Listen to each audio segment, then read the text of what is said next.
Have you ever grabbed your phone just to take a quick break and suddenly it's been 3 hours, it's dark outside, and you've watched 1,000 videos about topics you probably weren't even interested in? You're overstimulated, your brain is buzzing, but you feel kind of numb. That is an addiction to scrolling. Today, we're unpacking what it actually does to our brain because this isn't about shame, it's about awareness. Mindlessly scrolling is the constant, unconscious consumption of short form content. A flood of visuals, jokes, sounds, effects. It's not evil. It's not stupid. It's just a lot.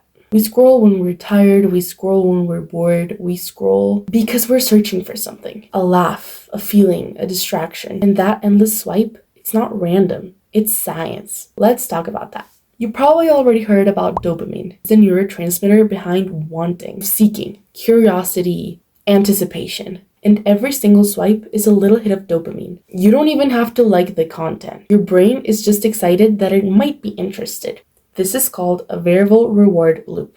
Think about it like a slot machine, but for your brain. You don't know what's coming next, and that uncertainty is what keeps you hooked. Then we have novelty bias. Your brain is wired to prioritize newness, things that seem exciting. New thing equals important, must pay attention. So when each video is different person, different tone, different vibe. Your brain lights up like fireworks. But here's the catch. Your prefrontal cortex, the one that's in charge of decision making, impulse control, and focus, gets tired.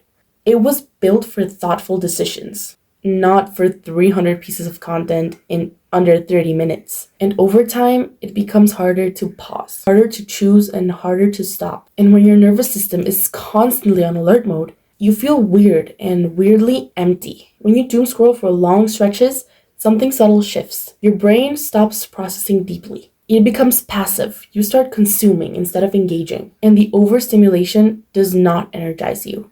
It dulls you. It's called cognitive fatigue. That's the reason you're exhausted after scrolling. You're not exhausted from effort. You're exhausted from input. It also impacts your emotional regulation. It's way too much information, way too fast. And your poor amygdala, the brain's emotional alarm system, starts reacting more instead of less. You may feel more anxious, more reactive, more sensitive, but also more disconnected.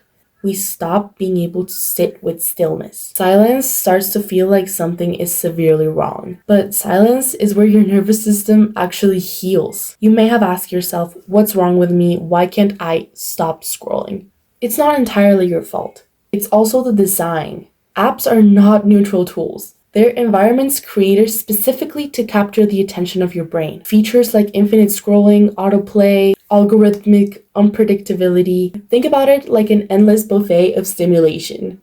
The apps are not bad. They're just built to win your attention. And your brain was not built for this pace, especially when life feels uncertain, messy, or overwhelming. Content feels like control. Like you're staying connected or inspired, and suddenly life stops feeling so heavy. But over time, it becomes automatic. Swipe after swipe after swipe. And we've all been stuck there.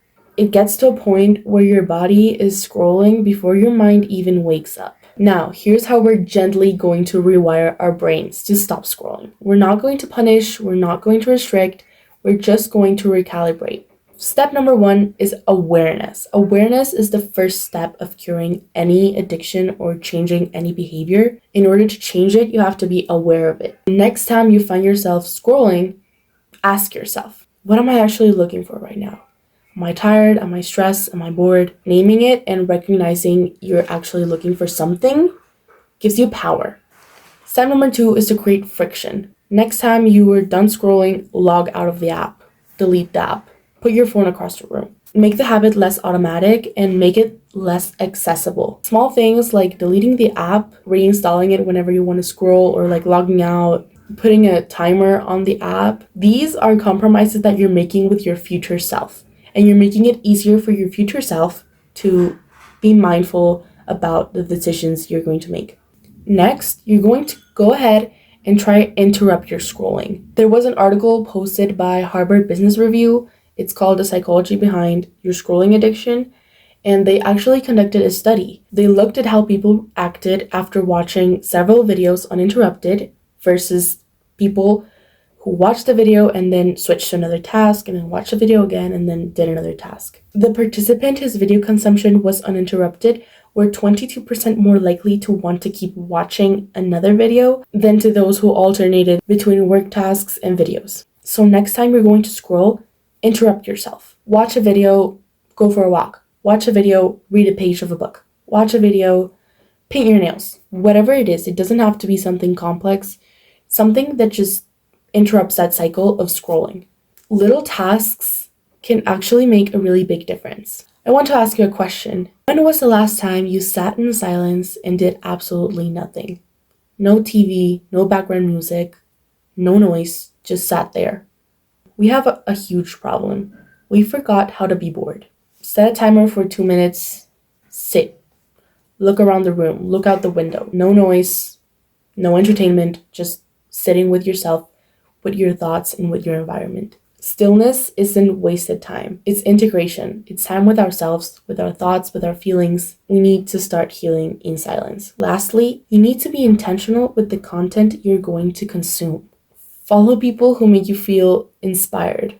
I've actually gotten to a point where my feed is perfectly curated to my interests. For example, I really like to bake, so whenever I'm going to scroll, I like to spend that time looking at recipes, or if I'm interested in a certain topic, even about psychology, like I'll just go and watch videos on that topic I'm interested in.